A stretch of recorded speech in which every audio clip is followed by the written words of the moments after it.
your ultimate travel companion. Download the app for free and embark on a journey where your adventures not only become unforgettable memories, but also opportunities to earn. With Passport Bros, your travel content is more than just photos and videos. It's your ticket to a fully monetizable network of like-minded adventurers. Imagine making money from your travel stories. Post videos, share your experiences, and let the world be a part of your journey. But that's not all.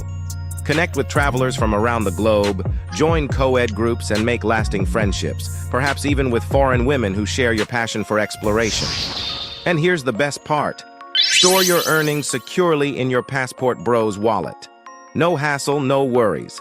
Just seamless transactions wherever your travels take you. Looking for the best local experiences? Passport Bros has got you covered. Get personalized recommendations for tour guides, rentals, and the hottest clubs in town. Did we mention the app is absolutely free to download? That's right. Your passport to a world of adventure is just a click away. And here's the cherry on top. With Passport Bros, you can make money while exploring new places.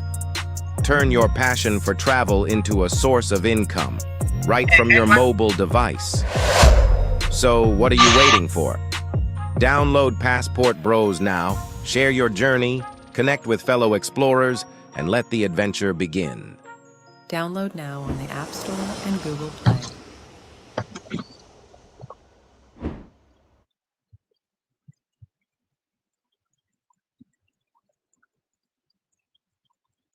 You can see I'm repping that BMT. No matter where I go, no matter where I be.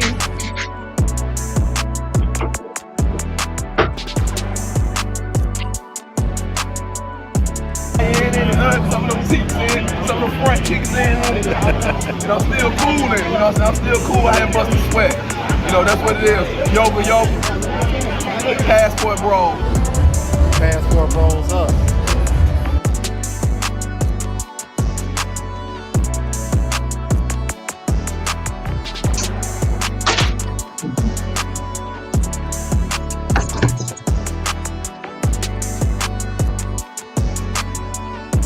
University in the building. Shout out to my boy BMT, man. Gotta go cop some new merch.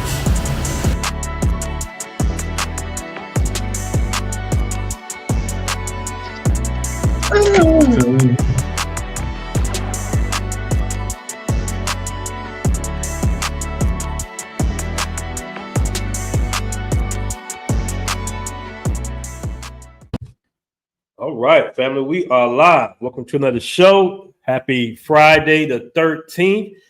We got a very interesting topic today. I'm going to bring on my man, Flight Madness, in a moment, man. We're going to be talking about the problems with Western men. I know we kind of get on, the women to a certain degree. Not really. We kind of just point certain things out when it comes to the women of the West. But we don't ever really talk about the issues, some of the major issues. And really, the core of the issues is the mentality of some of the Western men.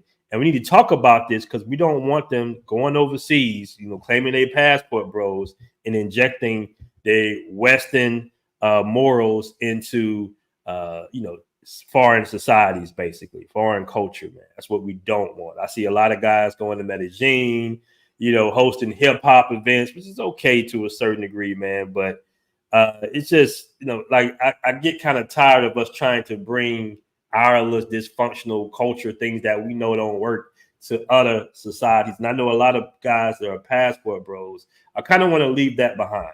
I think that's one of the biggest issues, or one of the things that we are concerned about as being passport bros, is not bringing in that dysfunction. Now, some of these cultures already have their dysfunctions. They have their own little issues in every culture around the planet, all right? Unless you in something like you in Switzerland, somewhere tucked in one of those rich ass cities, most cultures have issues, and even those cultures have issues as well. But we know that the thing about our dysfunction is it has a massive marketing campaign more than anybody. So our dysfunction gets dispersed around the world, right? And sometimes that's a good thing. When I say it's a good thing, it's the fact that you do have a lot of cultures that love hip hop, love entertainment. Everybody knows, keeps up with, our little entertainment news. I would say that the Black community definitely runs the cycle of entertainment news besides like the Hollywood people and everything. But, what goes on, like I was looking at some stuff about King Von, and I was looking at the views that King Von had. King Von's a drill rapper from Chicago, and I'm gonna bring you on in a minute, Danny. He's a drill rapper in Chicago, and he's basically rapping about some of the murders that he's committing actively. And this man is getting like 140 something million views and everything. I'm like, dude is actually rapping and tweeting about what he's doing right now. They did like a little documentary about the young cat. And I was like, damn, this dude was actually committing, murders, basically. All right. And rapping about it actively as he's doing it, kind of turning to people's families and stuff like that. And, people want to say, rest in peace to this cat. And I'm just like, rest in peace. This dude was torturing the whole damn Black community. What we need to be giving him his flowers for? But anyway, we're going to talk about some other issues as well. Let me go ahead and bring my man, Danny Madness, Fight Madness in the building. Hold on. Let me bring him on. Where you at, brother? Where you at? All right. What's good, my brother? Hey. What's good? Hey, man, it's pretty good, man. I'm listening to you talk about King Von. I think I know that documentary. Like, I saw that documentary about King Von, like how he's like a serial killer and like, how he has like so many bodies, Crazy, bro. Like when I watched it, I was sitting here like, well, wait a minute. First of all, the police keep letting him go. And I know for a fact you got your so-called hip-hop police in every major precinct, especially in Chicago. And I'm sitting here like, that's bold. That's bold as hell. I don't know if you remember seeing this skit, but I know somebody in the chat has seen this skit of not Keenan and Kel. What's that? Key and Peele? The Key and Peele skit when he was a rapper in an interrogation room. He was dressed like, he had the Jerry curl and the shades. What was that? He was like maybe Easy in the 80s, and he was like rapping about the crime he had just committed. Y'all remember that? Yeah, not okay. Jay Clyde, you're right. King Von could rap. King Von did have a little flow to him. I ain't gonna lie. He had a little flow to him. All right, cool. So Jet Black says this. He says that the app malfunctioned for anyone else in here or just me. Listen, Jet Black, about the app. We did a major update. Okay, so we're getting a few of the little kinks out the app. All apps have little bugs and stuff like that. But towards, I think, in the next week or so, it's going to be a brand new update. We did a major upgrade, bro. So just be patient with us. Thank you for being patient with us. But we're going to have all those issues resolved. All right. Hold on one second.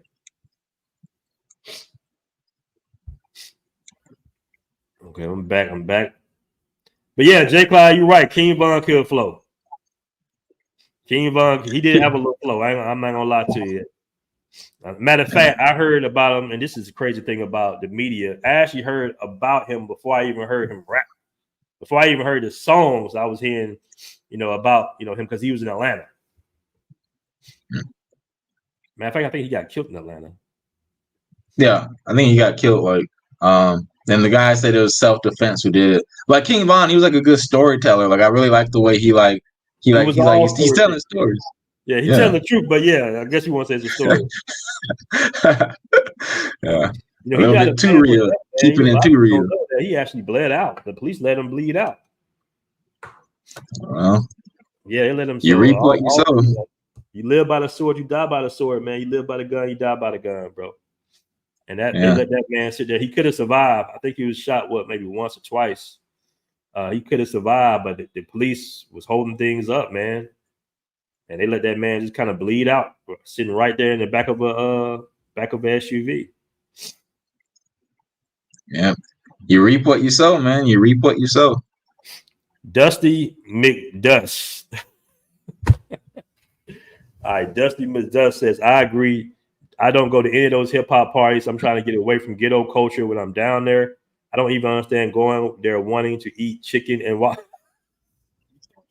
Hey man, chicken and waffles good, bro. What do you got against chicken and waffles, man? Chicken and waffles are great, man. Like who's that? It's Tommy and Pattaya, man. Kicking chicken, man. He got those chicken and waffles, man. Tommy's killing it. Yeah, he is. Jet Black, do me a favor, brother. we're gonna answer all the app questions. Just either send me an email or send an email to the tech department, brother. All right, about all the things about the app. If you don't mind, I appreciate it, Jet Black. All right. I know guys be hitting me up all the time, Danny, about the app, but I'm like, it's a tech department, right? Like it's a whole like we got employees and everything, man. People think I just be running the app by myself or something. I'm like, nah, man. I don't mind answering questions though. Like I don't mind or forwarding emails. I don't mind doing that. But I think guys assume that, and it is somewhat of a small business, but we do have like, a whole team, a whole tech team. And I'm not necessarily in the tech department, but I will forward it. I don't mind. You put that out there. I don't mind forwarding messages and everything. But it is a whole department. It's a legitimate company, fellas. All right. So you can hit the help button, the tech department, and everything. They'll answer your questions right away. All right. Shout out my man, Good Time Grego. Shout out my man, Good Time Grego. And I'm gonna play a little clip. I'm gonna wait till a few more people get in the room, man. We're gonna break this down. I want to give a shout out to my man Andre Love Crossing Borders. I'm gonna be on his show later on tonight. We're gonna do a definite, deep dive on this video that this guy posted on TikTok. But me and Denny gonna kind of go over it as well a little bit. Somebody said, Denny, that Chinese girl in your last video was nice, man. Let's talk about some of your videos, Flight Manners. You've been on it lately, bro. You've been on it, man. You've been waving the flag hard, the Passport Bros flag hard in Asia. Yeah, man. I'm trying to get some momentum going, man. Like I'm back in China now, and I stopped all my partying. I stopped partying. I stopped going out. I just been inside. I wake up. If I got class, I'll go teach. Maybe I'll do an online class. And then I just sit in front of the computer. Like I got all these videos built up from the past 12 months. I just been editing them. And yeah, I just been releasing them. And it's crazy. Like my subscribers, it's like I see it growing pretty fast just in the past, a couple weeks of me releasing stuff. So, I'm pretty happy. It seems like guys like the videos. Yeah, man. I think it's a benefit in being in a country where a lot of guys, and we're going to discuss that too on the show, where Passport Bros are most valued or the best countries for Passport Bros. And I think being in China, that's kind of like different because a lot of guys don't see the bros in China like that. Most bros that over there are either going to be in Thailand and you got some in Japan. But I want to say, as far as I know, you're one of the only Black American content creators in China. As far as I know. Do you see any others out there? None really, man. It seemed like it's mainly Africans. I did see some guys on TikTok, but yeah, they kind of play like a different angle. Like for me, I don't make content for Chinese people to watch. I make it for basically American men to watch. A lot of those other YouTubers, it seems like they make those kind of videos to try to appease Chinese people. Like they want to kiss the asses of Chinese people, and I don't really do that. Even though people accuse me of that all the time. Like if you look at my videos, basically the main stuff I talk about in my videos is like girls and money. Those are the two main topics, I think. And so I just kind of stay in that lane, and I try to give y'all what I want, which is like the life I live. I see a lot of you guys, like you watch my videos and you want the same lifestyle. So I just try to visually represent it to y'all. Yeah. China, China is probably, like we talked about Kazakhstan before, because I was in Kazakhstan. China's probably an easier transition than Kazakhstan. But the fact is that it's not as easy as like Thailand or Japan or even South Korea. So there's going to be less people who go to China. So I kind of got my own little lane over here. Where BMT goes? He still here? Yep, I'm here, man. Give me 1 second. Okay, cool. Yeah. So y'all, I just released a new video. He asked about the Chinese girl with the blonde hair. That video I just released is called 72 Hours and 72 Hours Dating a Chinese Girl in Bangkok. And the video is doing pretty good. Oh, and that second Kazakhstan video I did, it just blew up recently. Like in the past few days, it has more views than my original Kazakhstan video. Because it's pretty crazy. Like in the beginning, the first couple of days, the video didn't get a lot of views. It was like maybe at 4,000, it stopped. But then suddenly in the past few days, it just like it blew up, and it's like it's right now. I think it has more views than my original Kazakhstan videos. That's pretty good. Like it seems like a lot of people are interested in the Kazakhstan drama. So more Kazakhstan content to come. Yeah, man. People love the drama, bro. And like I said before, you be going to countries that's kind of more so off the beaten path. So guys, we want to know, because guys definitely be looking for like those hidden. I would not necessarily say hidden, but those cities that are not super well known, right? Not super touristy, because guys be trying their best to avoid other gringos, basically other Americans overseas for the most part. Even though it can be very beneficial in some cases, but I definitely understand that, man.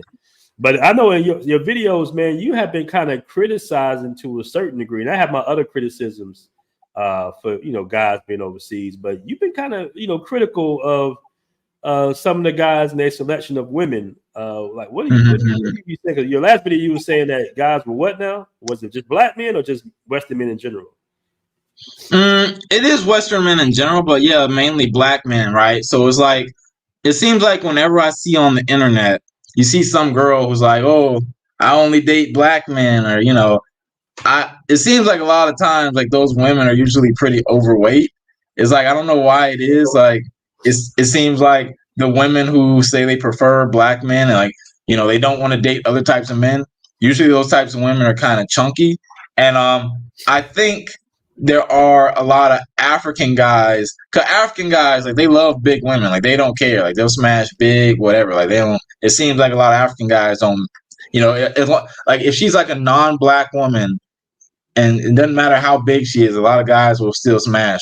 And yeah, I think they're over here like smashing those women and like boosting their head up and making them think that black men, that's what like black men are into. But a lot of black men are into that. Like a lot of black men are okay with like smashing like the super BBW, like 30 stomachs. I'm not into that, but I know a lot of guys are. Okay. I guess it depends on your definition of BBW and thick, though. Like a lot of guys like women with big legs and big grande culo and all that, but I see what you're saying too, like the real big Asian. But the thing is, man, do you even see a lot of BBW women like that out there? It's rare, but like the foreigners here do manage to find them. Like I knew some Arabic guys who they found this like really. I mean, I was in the nightclub and I was like, that girl is like huge, like a huge Asian girl, like just clearly like very fat. But like a lot of foreigners, like it's not just a black thing. Like a lot of guys are just hungry. Like like if they don't have game or they don't know how to get local women, say they're not in a country. Say they're in a country where mongering is like very low. It's like not as common compared to like Thailand or someplace. Though in those countries, you got to kind of use your game and kind of use your personality to get women. And some guys don't know how to do that. So like they kind of just but I mean some maybe they like it, but it seems like it's just the easy option. I think a lot of guys go for the easy option. They go for like the huge. And when I say BBW, in my experience, BBW women don't really have a shape. It's like when you take their clothes off, it's just like a ton of meat everywhere. It's not really shapely in my experience. So, that's my perspective on BBWs. And I've had Asian BBW before. Like she's like 5'10", freaking meat everywhere. And like, I thought I would like it. I really thought I would like it. But then when I tried it, I was like, oh man, I'm not doing this again. Man, 123 says, yeah, black men would take the leftovers of women when other races won't. Okay, there's some truth to that. I've seen that overseas for sure, especially in Asia. Chris Michael says, do you feel that Chinese women fetishize you or want to know you? So I'm not sure. So there are some girls I've met who like they like black culture, like black like hip hop culture, and I'm a point of interest for them in that at respect. Even though I'm not really very hip hop, like I listen to rap and stuff, I'm not like a stereotypical kind of hip hop guy. But they see me, and I guess they kind of have that kind of fantasy.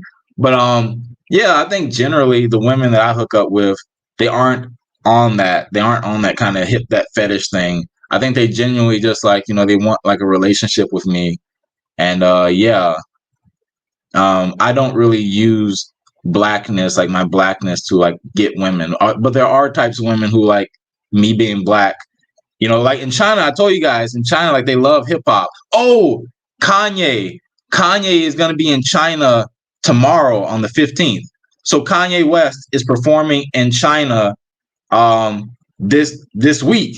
And like a lot of girls, I see a lot of girls posting, like they're posting their tickets on their social media. Like, hey, I got tickets to the Kanye concert. Like they freaking love Kanye here. Because I think Kanye, his parents used to teach here and he went to school here in China.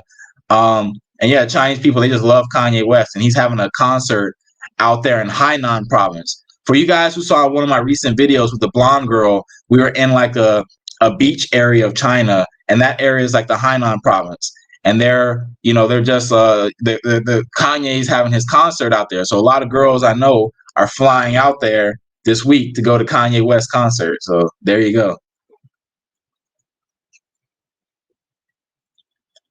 BMT, can't hear you.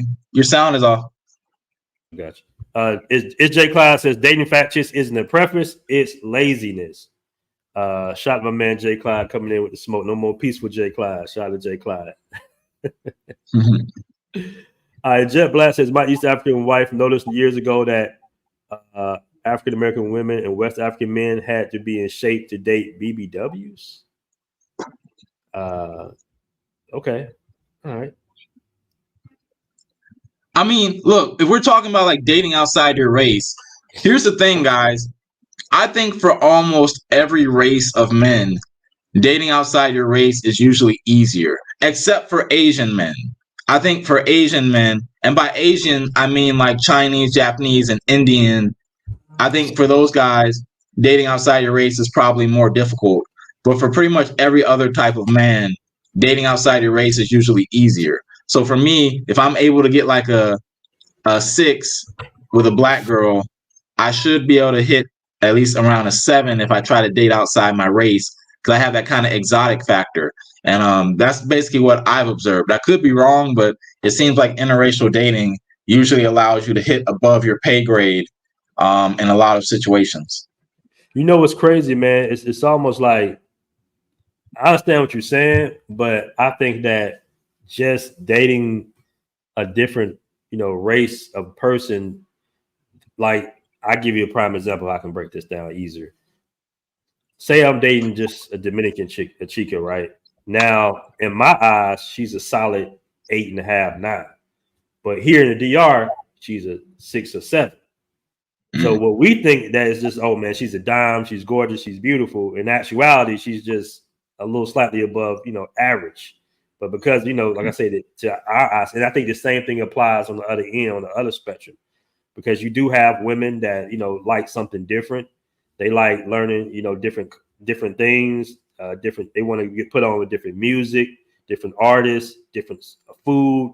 So that could be an attraction too. A woman can be literally dating you. A foreign woman can literally be dating you just because she wants a different experience. Not even because you're super tall or super handsome. She's just interested in getting to know, more about you. And of course, when a woman gets comfortable with you, you can kind of, I ain't gonna say manipulate, but you can kind of do what you want to do with the time you spend with her, if that makes any sense, because you're still a male and a female at the end of the day. So she's already attracted to you. Now she's interested in you. So yeah, it goes a long way. And I think moving forward, I think dating has 100% went global. I think guys in America are looking to date women from overseas, and I think women are looking to date foreign men, but I think that the men will have more success, right? The men generally pretty much have more success because a lot of women want, like with us, it's a package deal. With men, it's just looks and, maybe some form of utility. Does she do this? Does she do that? Where with women, men are more of like a package deal. So yeah, you might look good. And I have a problem with a certain dating coach too, Fit and Fearless, or some of the things he be saying in his channel. And I know he has a really huge following. He's like 500,000 following. And I understand that his following are probably going to be younger guys, right? And I've actually seen, I don't know if you're familiar with Fit and Fearless. He's like this, I think he's Nigerian, American, but he's like this, kind of like, short, stocky guy. And I've seen him in Parque Years, and he was filming. and he was going around, you know, dressed in this tight ass, super tight suit. He had lifts in his shoes, and he was going around parking years on camera asking the girls, do you like him? Or well, one of the guy who spoke Spanish was saying, hey, do you like him? Or is he attracted to you? And the girls were just like, not really. No, we don't need all that. Right. But I see him on his videos and he's telling guys, if you're bald, you're ugly and all this stuff. And I'm seeing him like, dude, you like 5'7". It's like, I'm like, remember, men are more of a package deal. So a woman might look at it like, okay, he might not have hair, he might be bald, and I'll be honest with you, that's more of a kind of a black girl thing that don't like bald guys. Like most other races of women don't really give a fuck about that shit. Don't get me wrong, I would say it's a black girl and white girl thing, but overseas they look at a little bit more things. But most time women have to make a decision. Do they date the guy who's 5'6" that got hair, or do they want to date a guy that's 6 foot who's bald with a beard? You see what I'm saying? That's how it usually works out for them. And generally speaking, since women like feeling protected, unless that 5'7" guy got hella muscles or some shit, or hella cocky, got hella game, more likely she's going to pick the what? The taller guy. More or less. Most women will, you know, not necessarily in Asia, but just around the world in general.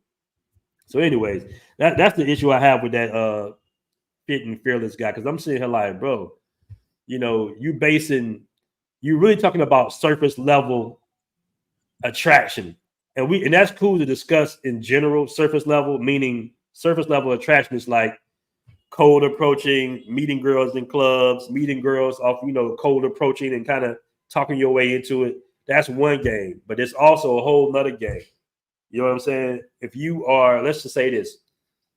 I know guys that will purposely get a job. They will only apply for jobs where they know they're going to work around women because they have what I call a slow game. These guys might not be super tall. They might not be super attractive. But guess what? They're sleeping with your girl because they have access to her 8 hours a day. And that girl would never even looked at that guy as far as in the club or cold approaching. She wouldn't even look at that guy twice. But because he had time.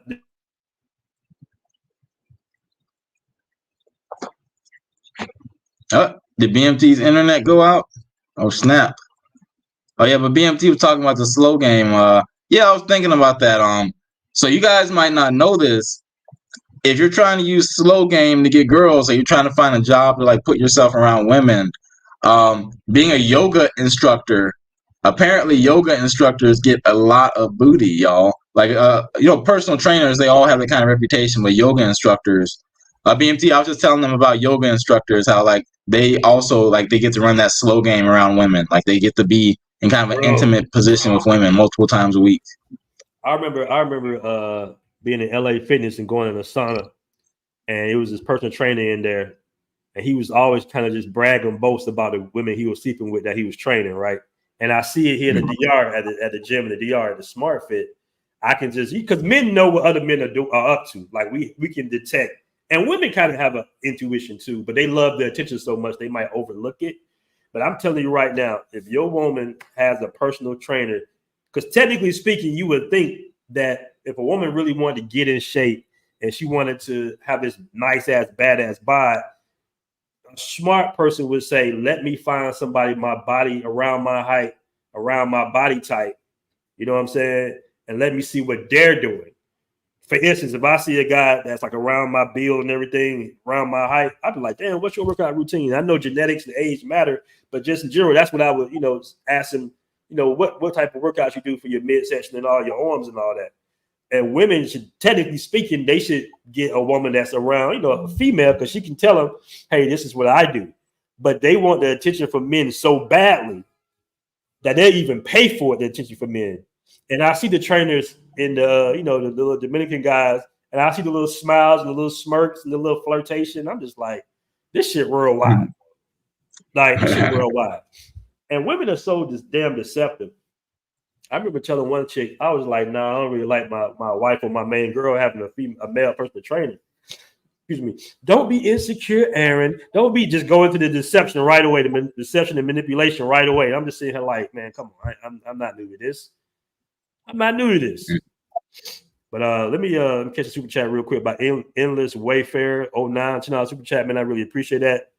TBH. I don't know what TBH means, brother. To be honest. To be honest, African men really do ruin the well for African American men. Because they just do anyone. Look at how they go crazy for those old women that travel to Kenya and Nambia. Well documented too. Well, those guys are like doing it for money, bro. That's different. Excuse me, that's different. That's different. Hey, you see that video I played? Hold on, let me see if I can find that video I played. You know what? It was on a WhatsApp, I think. But I don't know if you guys saw that video I pulled up last night of the brother in Ghana dating an older overweight woman. Oh, I think I saw a clip of that today. I think I saw it. Oh man, that was nasty. Hey, give me 1 second, Danny. Go ahead and flow for a second, man. Let me get something done. Cool, man. Yeah, man. So we having a good time, y'all. Hey, I might be back in Thailand later this month. This month we got like a lot of Chinese holidays, so it's kind of messing up my work schedule a lot because in China, if you have a holiday, they don't give you the day off really. Like you get that day off, but then they schedule you to work for another day. So it's like it's not really a holiday. You just end up working the day on a different day. So it's kind of really annoying. So I'm trying to figure out my work schedule for this month so I can fly out to Thailand, get some more pad Thai, some more. I thought they had like 2 months off out there, like Chinese New Year or something. They get like that's 2 months off. Around January. But this month is or starting the beginning of next month is like some kind of national day holiday that like celebrates China becoming like China. So it's like 1 week in October. So you guys are probably going to get like a lot of Chinese tourists in this coming month because like that just happens during the holidays. Okay. Got a question. Someone asked me if I've been to Taiwan or Hong Kong. Yeah, I was in Taiwan for like over a month and a half. I've been to Hong Kong like 3 or 4 times. In the Hong Kong airport, y'all, Popeye's chicken? They got a Popeye's chicken in the Hong Kong airport, and it's pretty good. It's definitely a little bit overpriced, but the quality is pretty good. And they got the honey, man. They got the biscuits and honey, man. I was so happy when I found that. And it's all the way in the back of the airport. Like, I had to search for like 30 minutes to find it, but when I found it, I was so happy. I was like, dang, man, they got Popeye's chicken. They got the fries too, man. It's good stuff. Taiwan, I was there. I thought Taiwan was a little bit boring, but a lot of guys like Taiwan. A lot of guys like Taiwan better than like mainland China because Taiwan is technically not mainland China. Like their culture is like a little bit slightly different than like the rest of China. Like Taiwan and Hong Kong, they're China, but their culture is just a little bit different than like my part of China or whatever. Like the people are just kind of different. But yeah, you might like it. They speak English there. They speak English in Taiwan? Yeah, Taiwan and Hong Kong, like they all speak fluent English. Yeah, like girls, like I was at that time when I was in Taiwan, I was trying to learn Chinese at that time. That was like 8 years ago or something. Like I was trying to speak Chinese to girls, and then when I speak Chinese to them, they just respond back to me in English because they didn't want to deal with my crappy Chinese. So yeah, if you want, so for you guys who want some English speaking Chinese girls, those are the places for you to check out. Taiwan especially. Okay. So let's go ahead and put this BMT still there? Oh, BMT's having internet problems today, y'all. You can't see me? All right, you're back. You went out for a minute or for a second. Okay. Yeah, I got this little. Someone asked me why was Taiwan boring. Taiwan was boring for me because I didn't really party that much. I was just there. I was there on a visa run. I was like getting my Chinese visa. And I was there just studying Chinese. So at that time, I didn't really party that much. Like that was kind of before I started partying a lot. But you might like it. Like Taiwan is not expensive. It's really safe, clean. The internet's free. You don't have any. I mean, like there's no like internet problems like how they block it in the rest of China. You can just. I suggest you travel there. You might really like it. Okay. All right. So I got this video. Shout out my man Michael for sending this video. This is a guy. He's out there in Cartagena. I'm gonna play some of this TikTok that he dropped. Pretty much. Now, I hope you're ready for this story time. But as you know, I live in Colombia. I got to get that out the way. I have no idea why black women are coming to Colombia until I asked. But that was after this. There was one time I went to Cartagena. I'm very much known there. I went on my favorite trip, which is the Shalom trip. And I went by myself. I'm having a great time. Music is blasted. The women look good. I look to my right. There is a group of black women. Had to be about 9 to 11 of them. So deep down in me, I was like, I got to make sure they're good. That's just naturally within me. They're in a whole nother country. They don't speak the language. And they don't know that in Shalom, those guys aim for the women so they can take advantage and take money from them. So I went to them and told them about the prices. Told them, hey, make sure you get the prices and write them down, because at the end they will throw some extra 100,000 pesos on you and you have nothing to use as proof. I connected with one of the girls. She was really cute. We was talking. We was kind of. That's very true. Very true about Cartagena. I spent like 2 bands in 2 days in Cartagena. Kicked up. Bill came for the table. You can tell everything I said was coming true. So they come to me and say, why do they overcharge on this? I was like, I told you, get the prices. Stop getting so belligerent drunk and get the prices. So me being the person that I am, I reach into my bag and give them 300,000 pesos. That's 75 US dollars. Now in US, that's not a lot, but in Colombia, that's big time. All right, so I don't know if you guys peep game right there. He said there were nine chicks, and of course the people out there, spruced up the bill, and he gave them basically $75. Is that sipping? If you think that's sipping in the chat, press 1. He's trying to help out the American girls who got overcharged. Yeah, he gave them $75. Are they even going to be impressed by that? Like, I feel like American women won't be very grateful for that kind of thing. You should know better, though. He should know better. He already won. That's another thing out there. I've had situations out there where I've warned American women about the safety issues and the little scams they be running out there in Colombia, and they really don't appreciate that shit. They really don't. They kind of just look at it like, oh, you just trying to holler at me, or I don't know how they look at it, but I've definitely been disrespected, basically. And it's weird because if you think about it, if you're in a foreign country and you're a woman, especially, you would think you should kind of take heed to what the men would say. You know what I'm saying? The men of your nationality would say to you. You think you would take heed to that, but for some reason they just like, oh, he just trying to do this and trying to do that. In this way, I don't think he was stipping. We got ones by the same Mr. Driver. He says, I don't think he was sipping. He was just trying to be decent. But yeah, you should just mind your own business. All right, let's continue. And keep in mind, guys, you got whole entire passport cis groups out there in Colombia. One of my friends runs one, actually. It's like melanated girls or something like that. Melanated girls travels, or black girl travels, or something like that. I said, don't worry about it. Take this. They grabbed it. One of them said thank you. The other ones looked at me like, oh, this is what you should do. And it's giving. Well, I was by myself at Shalom. I realized I don't know how I'm getting back because the tour I was with kind of dipped. I asked the group, I said, can I talk to whoever is running y'all boat? I will pay them and they can take me back to shore. And that's what I did. I went to the captain. I paid him 250,000 pesos, which is about $60. And I sat in the front right next to the cutie, right? So we're just chopping it up, but then I can see across. Something was brewing. Their total bill came, and it was like 1.2 million, like $300.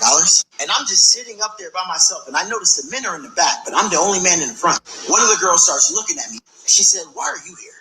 And I was like, I just paid to be on this boat so I can go back to shore. She was like, you see these women over here stressed about this bill, and you ain't going to do nothing about this? What? I didn't even know I had to do that. So then she starts going on. In my mind, I'm just like, does she know she in Colombia? Oh, I gotta skip that little part. Hold on. Here we go. Then the chick I was talking to looks over and was like, if you got it, you could have just paid it. And I'm like, word? They were like, well, you're the man. I'm the man. I got to pay your $300 bill. I just met y'all, and I gave y'all 75 earlier, and I just met y'all. She was like, well, if you ain't going to add in, then you're going to get off our boat. I was like, I'm not getting off shit. All the girls are rallying. Shout out to the one queen. There was one that stood up and said, wait, hold on. He did help us out a lot. Man, they shut her down quick. You know how the herd mind is. If you ain't agreeing with them, you and I. That girl's girl thing is a lie. They sit her in the back of the boat too. So I'm sitting up there uncomfortable. I got a bunch of ratchets going on, talking under the breath about me. They was like, you better get off my friend. So I put my arm away. And in my mind, I'm just like, I gotta get off this boat. I don't want to crash out. She's like, you gotta go to the back of the boat. I was like, I ain't going nowhere. I paid to be here. This is our boat. Well, actually, you haven't paid your bill. So after that, liquor sat in. The boat ride from Shalom to Cartagena is an hour long. You know where I'm getting. The liquor is sitting in. I gotta use the bathroom. So I'm thinking in my mind, I gotta stand up with all of these hyenas already upset with me because I'm not paying their bill. But it got to the point where I was like, I gotta really use the bathroom. And there's no bathroom on the boat. So you gotta use it in the ocean. So I gotta stop the boat. I got to the point I needed to go. I went up to the guy and said, hey, look, I'll give you an extra 100,000 pesos to stop the boat. And I gotta use the restroom. They was like, bet, I mean, these are Colombians. They gonna stop. 100,000 pesos? Are you serious? Shoot. I used the bathroom. Wait, let me back up real quick. I accidentally stumbled. Remember, the boat was moving. That same girl that's pissed that I did not, she was like the ringleader. She was like the ringleader. She was like, he fell on purpose. Who the fuck falls on purpose on a moving boat? And then that same girl that stood up for me before was like, no, he's an accident. They shut her down quick. After I used the bathroom, I sat in the back and I was like, I gotta tell the world about this. And I just kept my mouth closed until now. So I don't know why black women are coming to Colombia, but I think they're coming to Colombia for the same shit in the States. They're looking for men to pay for their shit. And I've heard from other guides, they're coming to give men an option in Colombia. You can either fuck with the Colombians or them. That's true. That is true. And to be honest, nobody fucking with them. We don't want them. And this doesn't go for all, black women, just American ones. Shout out to Kenya. But that was the day that I officially said no more. I will never date, never take serious, never even share my resources. When I see them now in Cartagena, I'm like, burn. My man went in, bro. That's pretty much the end of the video, man. But my man went in heavy. I says my man spent $120 just because he can mind his business. Yeah. What you think about that, though, man?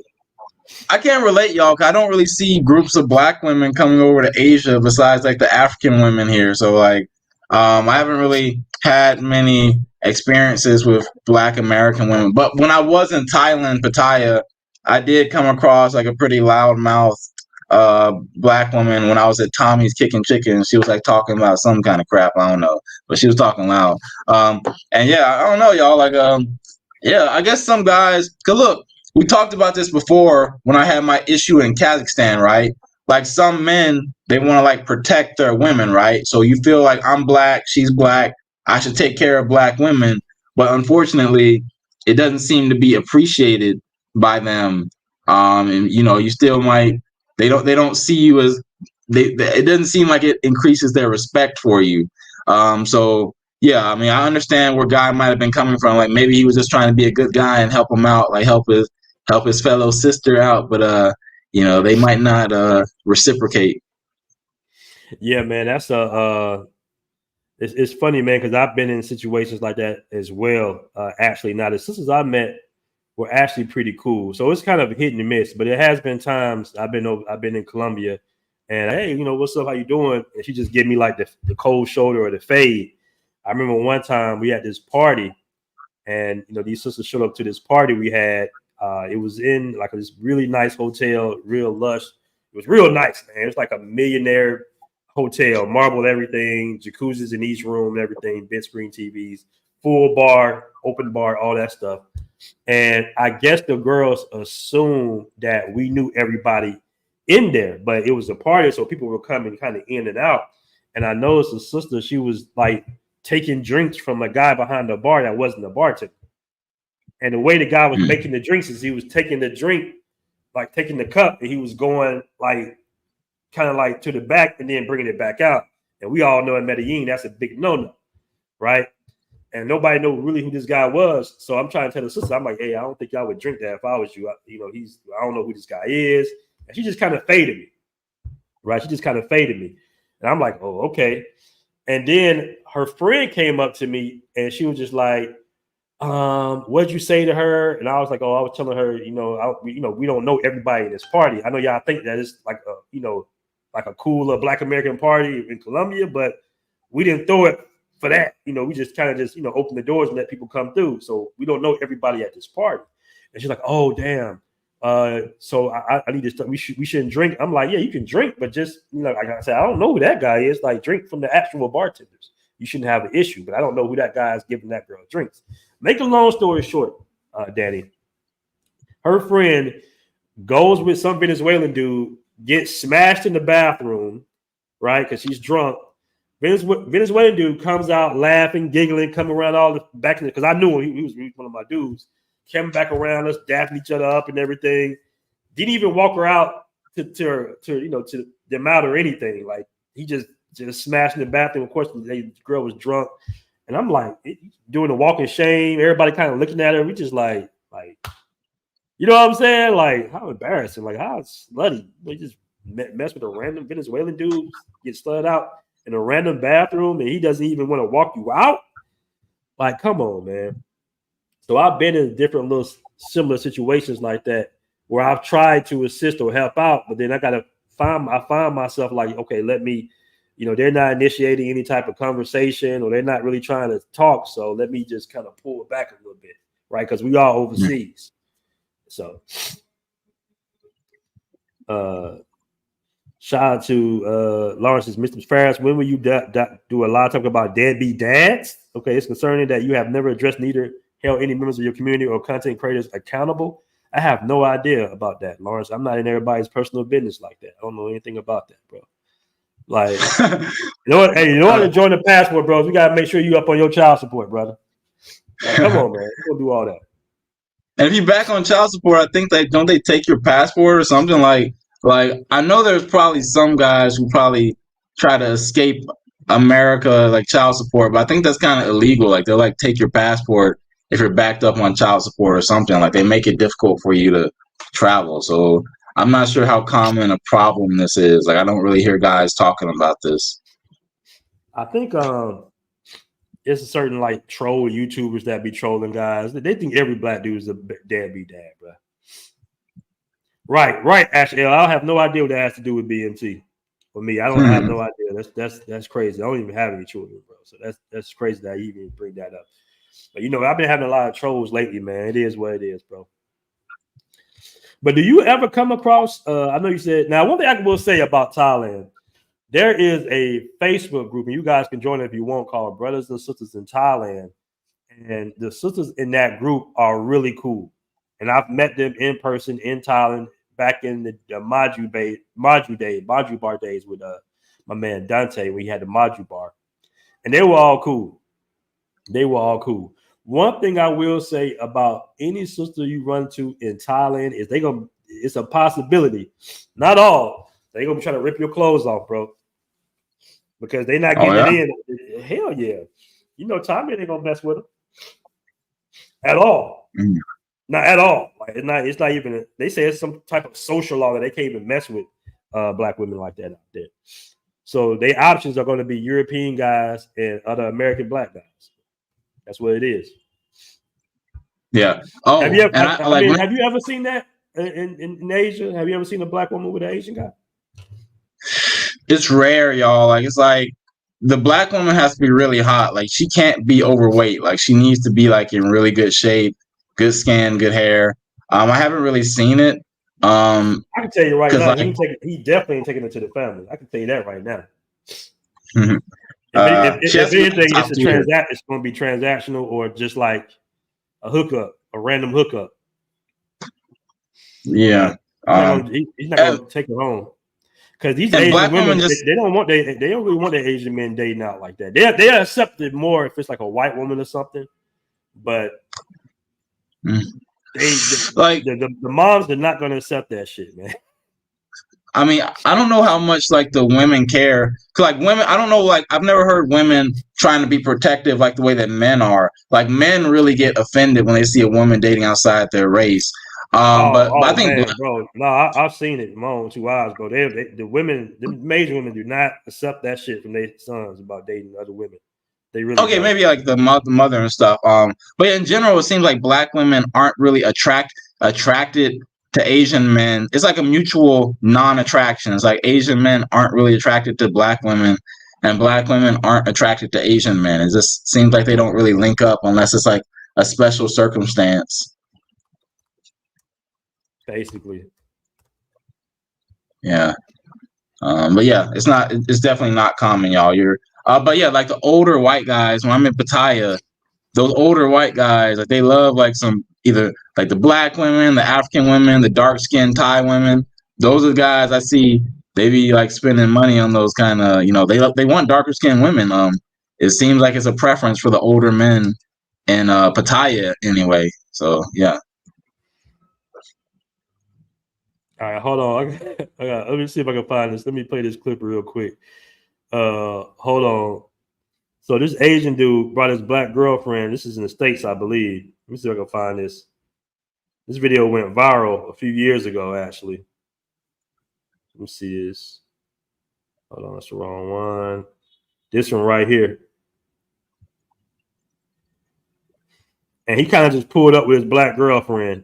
And the crazy part is she's mixed. So she's black and Asian. I think she's like black and Korean. So she's not even 100% black. But the mom just totally went out. Now the dad was just, I think the dad was just so old, he was just like, whatever. But the mom went off.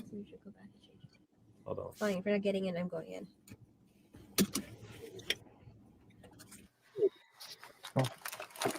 Very feminine. This is her going to his parents' house.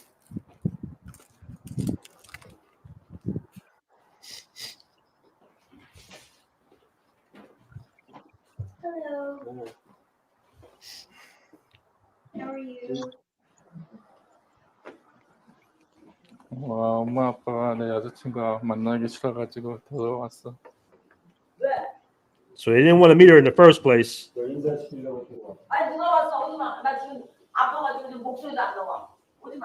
That's the mom. They're saying they sick.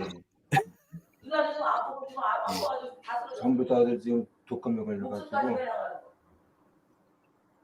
언제 만날 거야? 아빠가 그러면 연락해.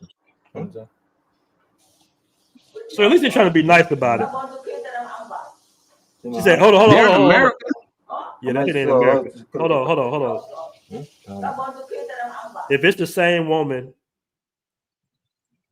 hold on. She says, when can we meet? Yes, I'll let you know. Mom says, no need to come in. If it's the same woman, then I don't want to meet her. Basically meaning that if it's the black girl, I don't want to meet her.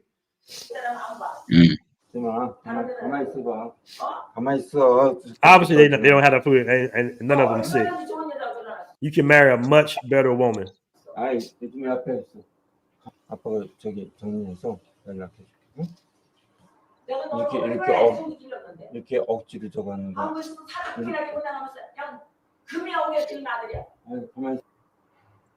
만나자면 다 취소하잖아.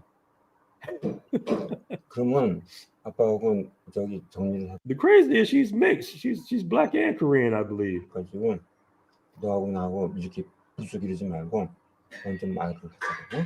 아니 그때도 취소했는데 다음에는 취소 안 한다고 어떻게 말할 수 있어? 언제 연락할 거야? 아니 있어 아빠가 다시 연락 저기 해줄게.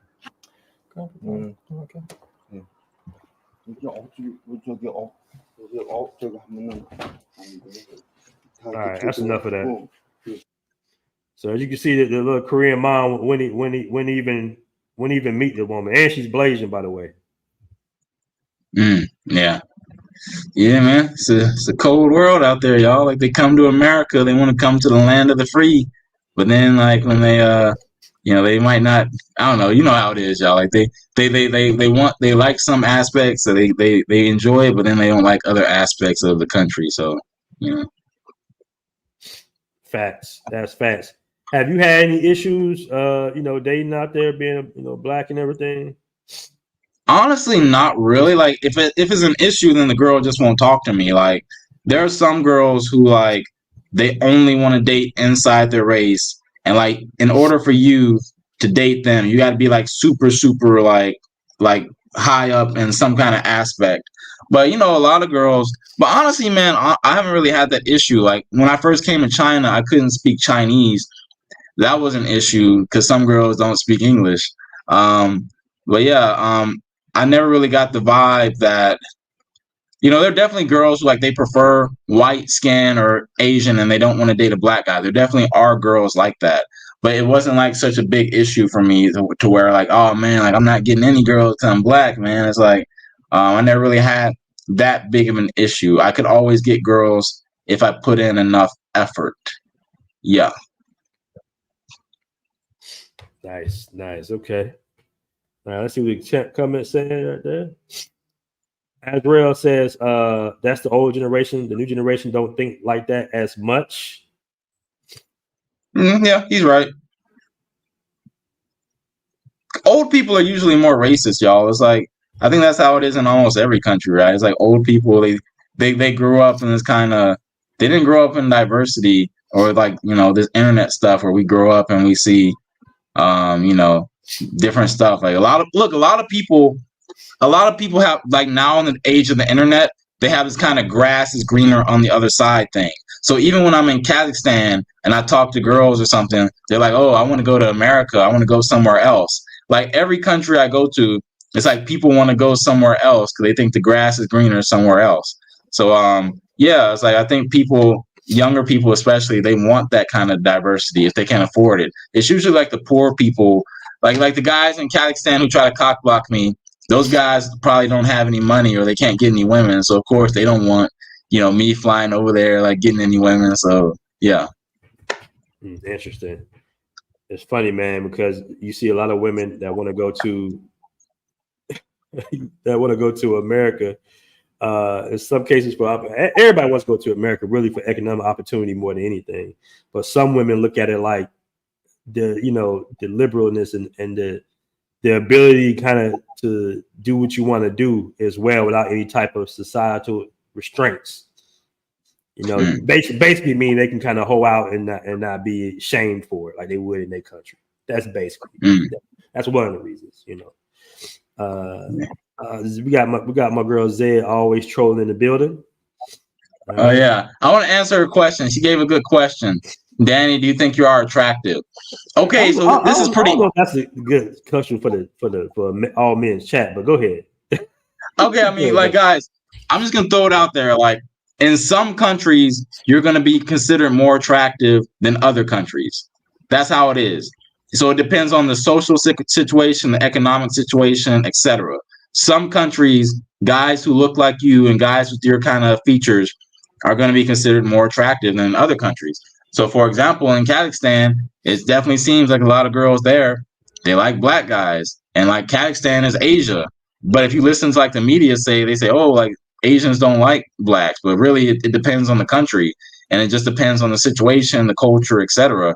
So, yeah, y'all, your attractiveness. I think I'm attractive enough to get the types of girls I want. Now, if that's attractive, I'm not sure. But it's like, I'm good enough to get what I want, so I'm pretty satisfied. Man, listen, man. Beauty is in the eye of the beholder, bro. My little friend, my little chica, she showed me a picture of a wedding she went to. Beautiful Dominican woman. The guy she was with, she's married, had like the no neck, like the little not so attractive look. Let's just say that. And the mom asked her, does he have money or something? She was like, she don't know. But obviously they're in love. They got married, or she might be married and using for money. We don't know. But at the same time, like I said before, beauty is in the eye of the beholder. And what your definition of what somebody looks like or attraction, it might not be my definition of attraction. And the thing is, man, the more you out there, the more you expose yourself, the better chances you get when it comes to women in general. So if you got like a big umbrella or a big cast basically. So if you're going from country to country, you're going to be able to get the women that you desire physically more so. You know, that's just what it is. So my BMT, do you believe you're attractive? I'm a man, baby. Of course I do. We confident over here. All right, we confident. At least BMT doesn't live in the delusion. He knows where he fails. You know the thing about it. You know what's funny, bro? I'm gonna tell you what's funny. You never really truly know a man's. I guess you would say pull scale unless you actually around that guy. You know what I'm saying? Unless you're around a social environment with that guy around women, you never really know what that person can do, because you might see a guy that might be short or somebody you would deem on the internet as unattractive or regular or whatever you want to say. But you never really know until you actually get around him and how he interacts with women. That's when you'll kind of know, like, oh, damn, I didn't know. I didn't think he was, he could do that. Or I don't think, or you see his, his girlfriend or the women he's dealing with. So you just never really know. But on the internet, the internet's different.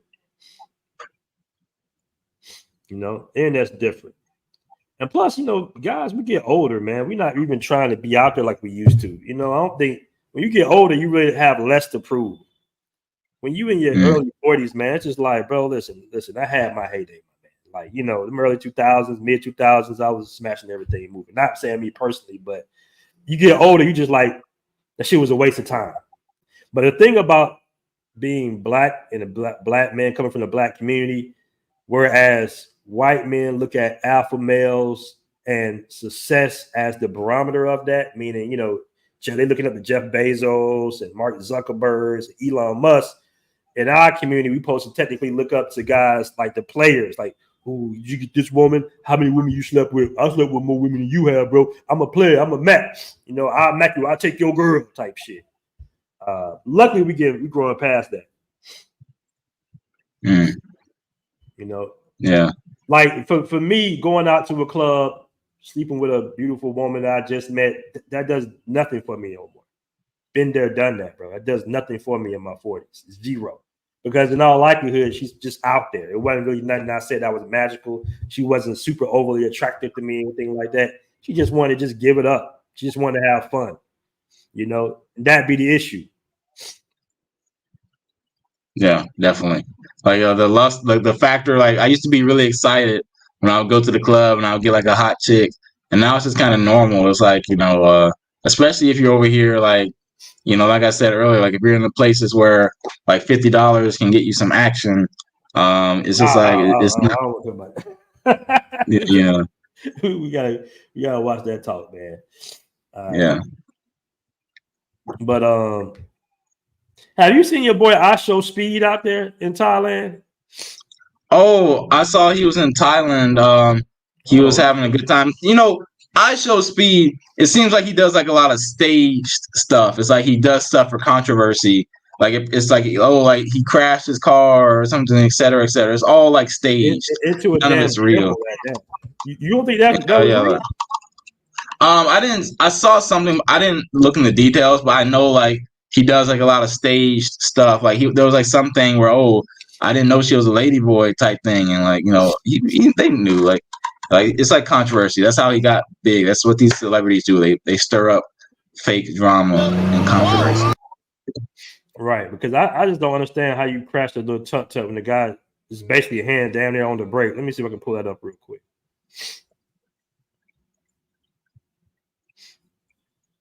A lot of guys were upset about this in the Passport Bros group.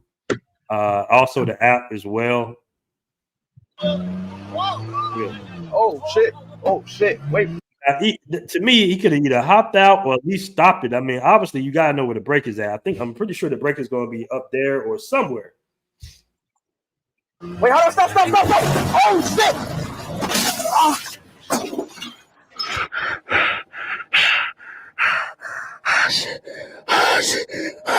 shit! Sounds fake already. I didn't even see where he hit his head at. Oh shit! Wait! It's almost like he hit the gas, right? Stop! Oh shit! Yeah, he did that shit on purpose. Yeah. Is that 28 million people watching it? What does that say? Is that what that is that the number for 28 million? It looks like only. I mean, he got like a lot of views. Like, yeah, his live stream. I might need to No, pull no. I think it was only. IRL stunt shit. I think it was like 600,000. Like he said, like during his Thailand time, he got like 600,000 views, which was like the most views he ever got while doing a live stream. So I think he hit like 600K. But yeah, man, like this guy, every country he goes to is like something else. Like, so don't believe any of the stuff you see, guys. It's like, it's all just for the the internet. How you gonna crash like a car? Like, he knows how to drive, y'all. Like, come on. Yeah, I mean the tut-tuts don't seem like they it don't seem like you would hit it and it would accelerate that fast like that. Like those are not super fast. It's not like he in a Ferrari or something, man. Like, I don't know. Yeah, just take your foot off the brake. Like just take your foot off. Like, why you like press down? Like, oh, I don't, And where did he hit his head at too? By the way, I'm like, where? At what point did he hit his head? Yeah. Let's see that. Wait, hold on, stop. Oh, shit. Did he okay, he might have hit his head right there. He hit his head right there.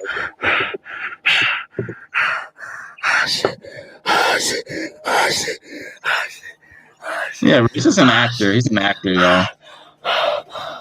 But it works. It works, though. He's an actor, but it works. It works. Like, people love this. People love this kind of stuff, man. They love, like, any fake drama, et cetera, et cetera. He said, bro, he started to ride like he hit his head. All right, we got the way breathing, like the way he was breathing is like, breathing heavy. Like, come on, bro. Like, I get hit in the face like that. I'm not gonna be breathing hard like that. Like, come on. All right, so we got a little back and forth going on in the chat about attraction. Like I said, attraction is in the eyes of the beholder. If you one of them guys that be out there in them streets heavy, eventually you're gonna attract what you want. I remember back in the day, I did a music video. This is early 2000s, man. I did a music video. I worked on the music video set for, what was the name of this artist? What was the name of this damn artist, man? We shot it downtown. I cannot remember the name of the artist for the life of me. Ah, damn it, man. What was the song? Yeah. I know Jazzy Faye was on it. I don't remember the song. PD Pop. It wasn't like, I believe it was PD Pop. Franchise Boys, was it? No, this is even before them, before they popped. This was early 2000s, man. This might have been, I think it was PD Pablo. Yeah, it was PD Pablo. It was PD Pablo. And I remember I was a PA, which is a production assistant. And it might have been at least 65 to 80 women on that set. No, more like between 40 and 60 women on that set, right? 40 and 60 video vixens. And the directors, some nerdy guys. I can't stand a director. They still work with T.I. to this day. They some damn clowns and cornballs, right? And one of the directors, he was a nerd, big time nerd. And my boy was just like, yo, little shorty right there, the little red bone, she been on you lately, bro. She choosing up on you. And I'm like, what? And she was. Out of all the 40-something women, the little nerd director, I guess he peeped it and he started trying to go for that particular girl, so I wouldn't get it. It was real funny stuff. That's how dudes do. But the reason I'm telling you that story is, listen, out of 40-some video vixens, one of them was going to choose up, right? One of them choose up. And that's how it is when it comes to attraction anyway. Like, them other 39 girls might have been like, oh, that's not my type. He's not this, he's not that. But that one is like, you know what? I think he's cute. I like this guy. Just like that. Yeah. Yeah. AI pick. Where'd you get that from? That was from Midsummer. I think it was the North Carolina song. I believe so. You might be right. I did so many. I mean, I worked on so many music videos back in the day, back in Atlanta, man. I mean, we did music videos, strip club documentaries. It was so many women, bro. Hey, did you ever meet Shawty Low? I did not meet Shawty Low. You know, I wasn't really in the streets like that, man. My brother was more the street cat. He kind of knew Jeezy and all them cats like that out there and making. I was more so in school and doing music videos. So I would meet definitely a lot of rappers. I met Luda. I ran into T. I don't know what was up with T.I., man. T.I. thought I had robbed him or some shit. I don't know what that was, but T.I. used to always either run from me or try to like buck on me or something. I remember I was in the gas station off what was it? Off Moreland Avenue one time, and I ran the Tip. I'm like, "What up, Tip?" I was trying to get Tip a business card for my video production company. And Tip was, he was blinging now. He was chained up. He thought I was gonna rob him. I'm like, "Bro, I ain't trying to rob you, man. That's not even my stilo." But Tip, like, not to get on my shorter dudes because he's definitely an alpha dude. He about like 5'6", 5'7". I'm about 6 foot, so he probably thought I was trying to rob him. He said, actually, it makes sense that he would go after the red bone that liked you because in his brain, if he likes ugly dudes, that I definitely have a chance. Okay, CC. That was like a backhanded compliment against you, BMT. What was that about? Nah, I think CC. I heard him on the channel trying to holler at a dude named J Rock, man. So I think CC down low. I think he one of them down low brothers.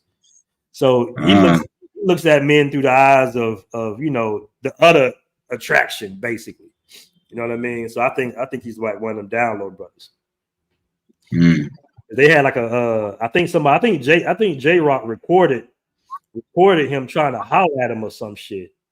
And he was asking all these down low questions to J Rock or something like that. Like J Rock think I look good, that type of shit. So, but shout out to CC, man. Shout out to my man CC. CC, don't pull up on me in DR, man. Don't beat me up, dog. We good. All right. But yeah, man.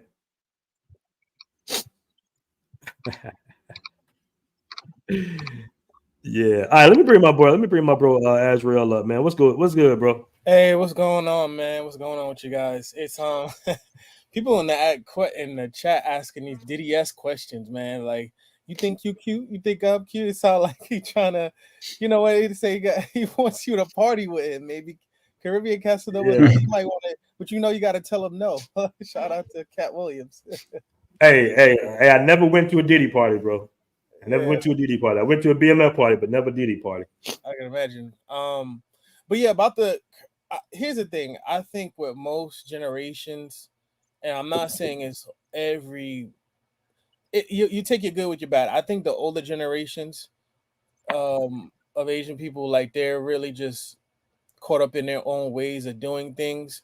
I mean, they even treat, like, for example, Southeast Asians the same way. If that dude in that video came in with a Filipino chick or a chick from India, they probably would have did the same thing, right?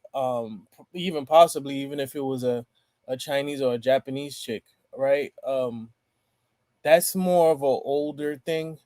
I think with the advent of hip hop, it's putting Black people in a better light. So to each his own perspective, right? But when you go to these countries, people, especially if you go to Japan, like, let's say you go to the party scene or you go to like the coastal cities, people are like, oh, hip hop, oh, like Jay-Z, something like, they'll say something like that to you. And that's kind of like how they're able to relate. So far, so good, because there's not a lot of pookies that are out there that are kind of mess it up, because it's hard for you to get into the country if you got a record or what have you, or you kind of shady. And on top of that, as soon as you do something crazy, they're gonna kick you out. Right. But long story short, in Korea, I would think it's also too the issue that people might have. I don't necessarily think with Black men, perhaps, but maybe Black women, is like, the guys, they're not gonna probably look for relationships, and they're very westernized in the sense of this all about looks. Like, the women out there, by the time they're in high school, they get like a little grant where they have to go get plastic surgery and all that stuff. Like, I mean, they're given money so that by the time they're about to leave high school, they can go get plastic surgery. Whenever they pull out their resume, the resume has their face on it. And based on how you look, you're not going to get certain jobs, or you might get certain jobs, right? So Korea is I love the food. The Korean Americans, some of the most chillest people ever that you can hang around with. But I do like South Korea, but it do got its weird ways. It's kind of like extreme hyper westernization, right? But outside of that, I think you should be fine with any of the other Asiatic countries. Like finding a wife, like as long as your money's right, you'll be fine. You probably outdo a lot of white dudes, especially if you speak the language. Jay, what you got to say about that? He said he gonna outdo the white dudes, man. Yeah, I mean, it's definitely possible. Like, it's not like pretty much the only white guys who are like at the top of the hierarchy. They have some combination of like tall and handsome. There's certain guys. It's like once you reach like a certain threshold, it's like you're just really, really good looking. Your race just doesn't matter. So that's what I want to point out. It's like, we've had this conversation before. Does white skin help you in Asia? Yes. Is that the end all be all? And like a black guy can never pull the chicks that a white guy could pull? That's not true at all. So it just depends on you, and it depends on the situation, y'all. But yeah, just go out and try, y'all. Like, don't give up before you try. Like, come out here to Asia, try your hand at dating, and I think you might surprise yourself with what you're able to get. And I think if you're more of the nerdy type, right, just make sure that you're well groomed and well appearance. You probably fare better in Asia than you would in America. I'm gonna be honest with you, because I was in Yokohama one night, and literally it's a place called Cosmo World. It's like the big Ferris wheel in Yokohama in Japan. And it's it's like almost like how you have Santa Monica Pier, where they have like video games or arcade games. All I saw in there were like couples that were like in their 20s, mid 20s, early 30s, and they were playing Mario Kart together. So, the whole concept of, like, I was just watching the balloon pop video, and they popped the balloon on the dude. He works for the National Coast Guard, but they were turned off by the fact that he played video games. If you go to Japan, that's not going to be an issue, because I've seen cute ass girls on the train playing with a Nintendo Switch.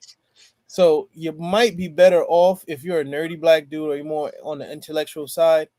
You're better off going to an Asian country or Japanese country, right? I mean, to Japan. Also, I was gonna say, dang, I forgot. I lost my point of thought.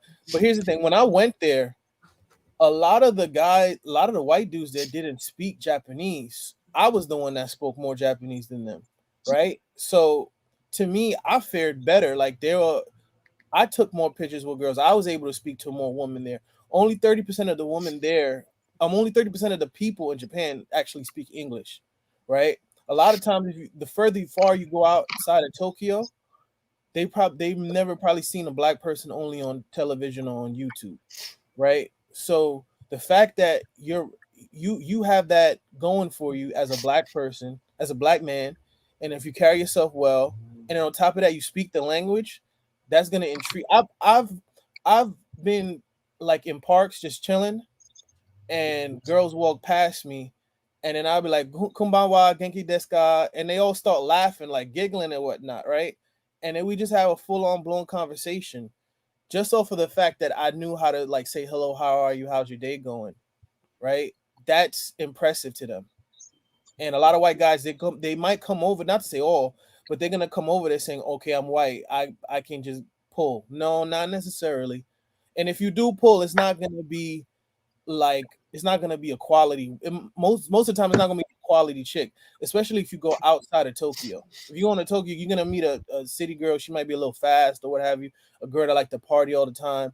But if you want to go outside, like into the country, rural area, learning the language is key. Facts. That's very facts. That's all facts. Yeah, like white guys aren't gonna be able to pull quality chicks just based off being white. They gotta like something else. Like they either gotta be tall, handsome, know how to speak the language, have some kind of game. But I think the days of like, 15, 20 years ago, if you were just like a normal looking white guy, you could show up in Asia and maybe you could hit above your weight range just based off white skin. But now it's like, because of social media, girls know the difference between like a handsome white guy and like a normal looking white guy. like maybe back in the day they thought every guy looked like Brad Pitt, but now it's like girls, they have enough exposure to white people to know like the sloppy looking white guy in front of them is not Brad Pitt. So yeah. But I could do better. They're not gonna just be, oh, he's white, oh, random. Like that's more of a in America kind of thing, right? Especially in South Korea, you can't be no sloppy dude because you're dealing. The dudes there are like some of the best look. Not no homo, but like they're the most in shape. They're the most put together. Well, like to me, out of all like a lot of cities that I've been to, like in Seoul and in some parts of Busan, like South Korean men, they're probably one of the best dressed dudes. Like if you go to certain parts, they look like they came out of Beverly Hills. No lie, the way that they dress down. Mind you, they buy more Louis Vuitton than America does. So just to put that into context, they dress down to the T. You're not gonna just show up there. You can't be no fat white dude out of shape with yellow teeth with stink breath, sloppy looking, and thinking, oh, I can just pull any chick. You're gonna pull dudes, women that go for what they call in Japan guy jeans, that are just looking for a foreign guy, and those women, they're not the best looking ones, nor they have the best character because all they're just looking for is a foreign dude, right? Also, I was gonna say this too. There's a TikTok not TikTok, the TikTok channel with this black dude and a Japanese. His girlfriend is Japanese, but they're stationed in Okinawa. Okinawa is like from where Tokyo is like going from like New York to like maybe like Georgia, right? From like New York City to Atlanta. That's the distance, right? You'd have to more than likely to get there fast. You'd have to take a airplane, or to take the train. It'll take a longer time. But long story short, like the dude is in shape. He has a lot of stuff going for him. He's in the military, and his chick is not bad. She's a cute looking chick. And so to me, the whole concept of, oh, you're black, they don't like you. It's like, Someone coming at you, Azrael. Jay Knight says, hold on, my fault. J.K. Perkins says, stop selling dreams. White guys represent money and stability and will always be the president in Asia and Latin America. well, so apparently, white guys dreams, man. The white guys that were kicking it with me, I knew more Japanese than them, and let me tell you this. My uncle's out in LA and he was doing Uber for a guy, for a pilot, a Japanese pilot. So when we got to Tokyo, we met up with him because Japanese people are based on politeness and respect and honor culture, right? Long story short, he took us out to the buffet, but I was able to speak Japanese with him, even though he could speak English. Just off the fact that I showed that I had an interest because I'm trying to move out there next year, and that I spoke the language. He said he'll be able to get me a guarantee. He'll be able to be a guaranteer for me if I wanted to buy an apartment out there. White guys are not able to do stuff like that. If you just come up there and be like, oh, I'm American, oh, I'm Australian, oh, I'm from the UK, that connection, that will never happen because if you don't know the language and you're arrogant and just focusing on being surface level, you won't be able to interconnect with people, right? Culture and language is how you interface and connect with other people. Now, let me say this also too. The guy that he was with, the girl that he was with, that took us out to dinner, she was like 10 or 15 years younger than him. She was fine as hell. She was a air what's it called, flight attendant. And he told me, he said, hey, when you come here, because I was thinking of working remotely and then teaching part-time, like English, right? Now, and I'm already locked onto your website, Flight. But long story short, he said, hey, when you get here, you can, if you could, like, I'll help you find an apartment and get you settled in, but if you can, more or less, he said he's gonna set me up with people, flight attendants in the airport that he works in, like the airline that he works for, and I'll be able to like exchange to be able to teach them English. He said not off of you trying to date them or anything, right? But he said just to be able to teach them English and they'll teach you Japanese. In my mind, I'm like, okay, I respect that. but you never know. You understand what I mean? If we all know how fine when you rarely ever see, especially if they're younger than 25 or 30, it's very rare that you ever see an ugly flight attendant. They all, especially, and then on top of that, in Asia, they're gonna be fine. So he's already hooked me up with a network of fine ass Asian flight attendants. White guys won't have access to. That's what I'm saying. You know what I mean? Okay, let me come in right here about big time useful. He says BMT, he is right. Just know a few words in Thai. The women in Thailand will be all over you. I didn't know any words of the language until after 4 days. We got super chat by my man Charles Keys Senior. $4.99 super chat says, what's the best Asian language to learn? I don't know if you want to answer that, Danny. The best, the most versatile is probably Chinese, because you're gonna meet Chinese people in pretty much every country you go to in Asia. Like, I was in Kazakhstan and I got approached by a group of Chinese people, like some random group, like they were on the way to a Chinese restaurant. And I guess the guy was just curious about what I was doing there, and he came up and started a conversation with me. And I responded back to him in Chinese, because I knew he was Chinese just based off how he looked. And he was like shocked. And like even in Thailand, like in Pattaya, Chinese people love Pattaya, y'all. Like there's so many. I kept bumping into so many Chinese girls in my hotel. So it's like, you don't have to go to China to date Chinese women, because they're literally everywhere in Asia. Like they're all over the place. But yeah, probably Chinese the most versatile. Probably it depends. Also, like Chinese is probably number one. The other one's just based off what country you like the most. Maybe you like other countries better than, China. So you might choose a different country, but probably China is like the best, right? I would say go the one that's what's the best language to learn is the woman that you find most attractive. So if you might find Filipino women attractive, so you might want to learn Spanish or Tagalog, right? You might find like Thai woman the most attractive, or Vietnamese woman the most attractive.